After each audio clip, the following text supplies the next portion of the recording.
Hello friends, അസ്സലാമു അലൈക്കും. നമുക്കിന്നൊരു മസാല ചായ ഉണ്ടാക്കുന്നത് നോക്കാം. അതിൽക്ക് വേണ്ട സാധനങ്ങൾ: ഒരു കഷ്ണം കറുവപ്പട്ട, ഒരു കഷ്ണം ഇഞ്ചി, ഒരു ഗ്രാമ്പു, 2 ഏലക്ക.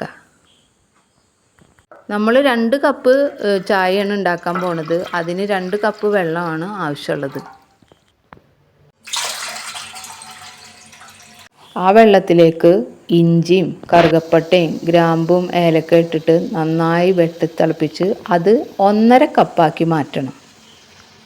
ഈ തിളക്കുന്ന വെള്ളത്തിലേക്ക് 1 ടേബിൾ സ്പൂൺ ചായപ്പൊടി ചേർക്കുക.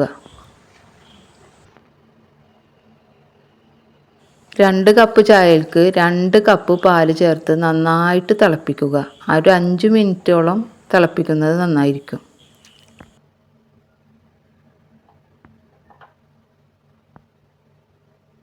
ഇതിലേക്ക് ആവശ്യത്തിന് പഞ്ചസാര ചേർത്ത് ഉപയോഗിക്കാവുന്നതാണ്.